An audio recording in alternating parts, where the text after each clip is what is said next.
बच्चे इस देश का भविष्य हैं। मैंने आज एक ऑपरेशन किया।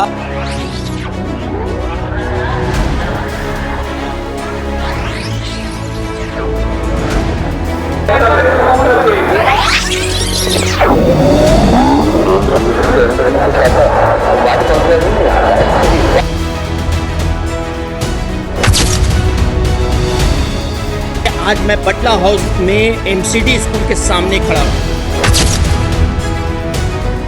इसी कस्बे के लोग, इलाके के बच्चे ही हैं।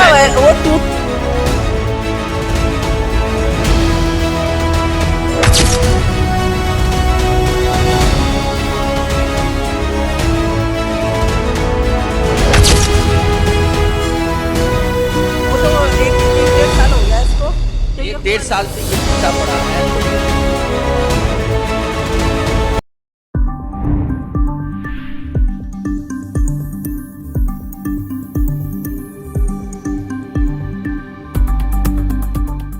इस देश का भविष्य हैं। ये बच्चे आगे चलकर नौजवान बनेंगे और भारत का आधे से ज्यादा हिस्सा नौजवानों का होगा।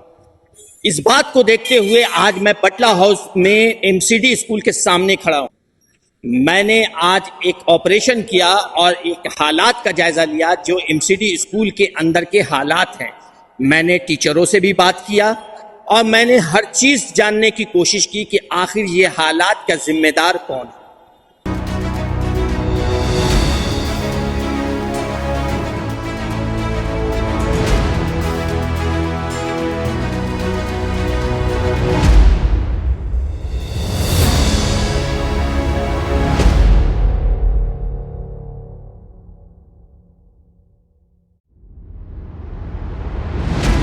चूंकि एमसीडी के स्कूल में जब मैं गया तो वहां छत का गिरना, छत जो है वो दीवारों से अलग है, आप हमारे स्क्रीन पे देख रहे होंगे। क्या इसका जिम्मेदार कौन है? क्या बच्चों की जिंदगी के साथ इस तरह का खिलवाड़ करना, इसका जिम्मेदार कौन है? आज मैं आप लोगों को इसकी सारी सच्चाई, इसकी सारी असलियत दिखाऊंगा।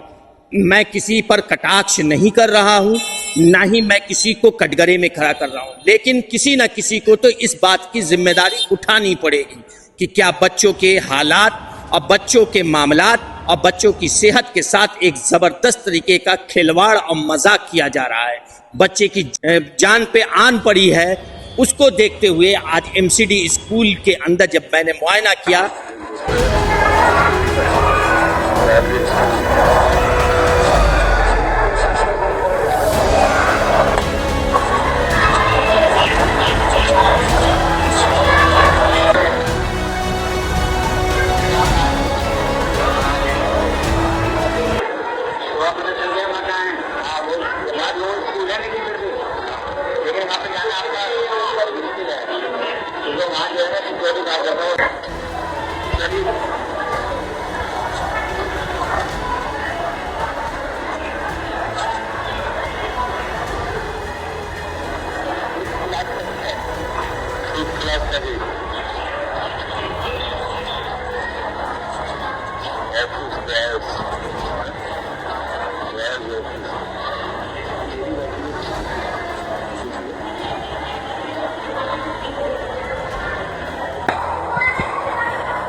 सबको पता है, सब विजिट करते हैं, सब देखते जाते हैं, हर बार कंप्लेंट होती है, हर बार लिखा है,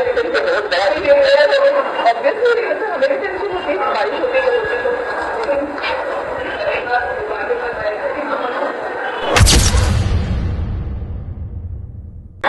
आप सामने देख रहे हैं, ये सब बराबर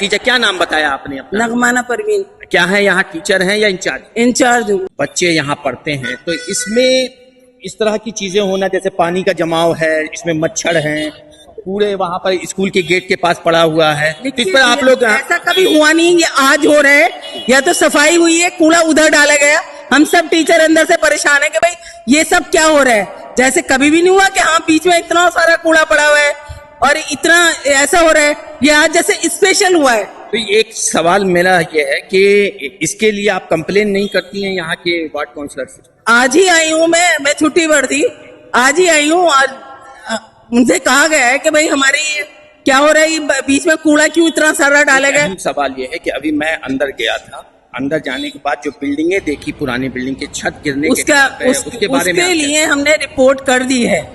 ये कब से हुआ? ये तो कई महीने हो गए, बराबर हम भेजते जा रहे हैं लिखकर, ऊपर से नहीं आया अभी कोई जवाब। मतलब कोई जवाब नहीं है? नहीं आए हैं, उन्होंने उसको लॉक कर दिया है कि ये बाद में करेंगे हम।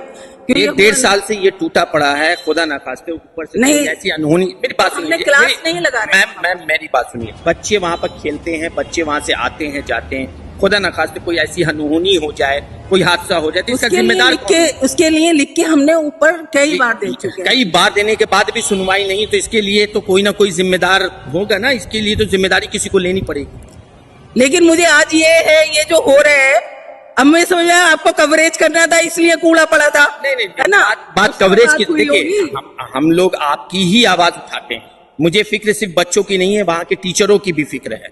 जो हालात मैंने अंदर देखे जो बहुत ही शर्म है, इसी कस्बे के इलाके के बच्चे ही वो टूटा है, उसके लिए हमने रिपोर्टिंग कर चुके हैं। अब एक बात बताइए कि अगर अर्थ कोई कहा जाए, कोई ऐसा खुदा ना खास्ते कोई ऐसी बात हो जाए, वो गिरता है किसी बच्चे, अभी आपने राजस्थान में देखा कि किस तरीके से हुआ है हादसा, तो इसको देख के आप लोग के अंदर थोड़ा सा प्रेशर बनाए उनके ऊपर, यहाँ के वार्ड काउंसलर के ऊपर, कि इसको जल्द से जल्द ठीक किया जाए। किसी की जान के साथ, बच्चों की जान के साथ तो खिलवाड़ नहीं किया जा सकता है। हाँ बिल्कुल, वो तो अपनी जगह बात आपकी ठीक है जी। और आवाम के लिए, आवाम की बेहतरी के लिए आवाज उठाना जायज है कि नहीं? बिल्कुल उठाइए, जहाँ पर गलत लगता है। स्पेशल नो बात स्पेशल की नहीं है मैम, बात स्पेशल ये सडनली हम लोगों का आना यहाँ पर, एक्चुअली हम लोग आए थे बिल्डिंग के देखने के लिए। अच्छा। तो मेरे कहने का मतलब है कि कूड़ा किसने डाला, नहीं ये मुझे समझ नहीं आया। बाकायदा ऐसा जो परोसा गई हो कोई चीज, बिल्कुल आप सही ये लग रहा है। मैं कह रही हूँ क्या हुआ भाई, यहाँ कूड़ा कैसे है? इन लोगों से ही पूछो कभी ऐसे कूड़ा हुआ है? ये नगमा मैम है जो यहाँ की इंचार्ज हैं, इन्होंने बेबाकी से बहुत ही रियलिटी बात बताई है कि इन्होंने एप्लीकेशन दिया है, कई बार रिमाइंडर भी दिया है, लेकिन कोई सुनवाई अभी तक नहीं हुई है। लेकिन क्या इसकी जिम्मेदारी कौन उठाएगा अगर कल होके कोई बच्चे के साथ कोई हादसा होता है? क्योंकि इसी इलाके, इसी कस्बे के बच्चे पढ़ते हैं, बाहर से कोई नहीं आता है, तो उसके साथ क्या होगा? तो इसलिए मैं चाह रहा था कि आप लोगों के नजर के सामने मैं दिखा सकूं कि जो हालात अभी बने हुए हैं ये बहुत ही शर्मनाक हालात हैं।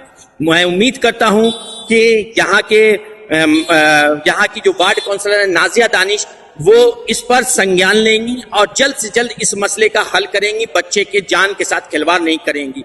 यहाँ की गंदगी को लेकर, चूंकि स्कूल है यहाँ पर बच्चों का, इसको लेकर आप क्या कहते हैं? नहीं, गंदगी नहीं होनी चाहिए, स्कूल का मामला है, बच्चे पढ़ते हैं यहाँ पर, डेंगू वेंगू चल रहा है इस टाइम में बहुत ज्यादा। आपने अंदर तो देखा होगा बिल्डिंग किस तरह से जर्जर? नहीं, अंदर मैं नहीं। अच्छा, लेकिन यहाँ पर पानी का जमाव, डेंगू का डर है? डेंगू का तो डर है, खास करके ये जमा पड़ा है, बरसात का टाइम चल रहा है, इसकी साफ सफाई होनी चाहिए। पानी खड़ा हो जाता है, जरा सी बारिश हो एकदम पानी खड़ा हो जाता है। ये इसकी उठाने की, साफ सफाई की जिम्मेदारी किसकी? ये इनकी सावधानी चाहिए। तो वो अभी तक क्यों नहीं, आप लोग आवाज क्यों नहीं? पता ही बोल ही तो सकते हैं, बता हम क्या कर सकते हैं भाई।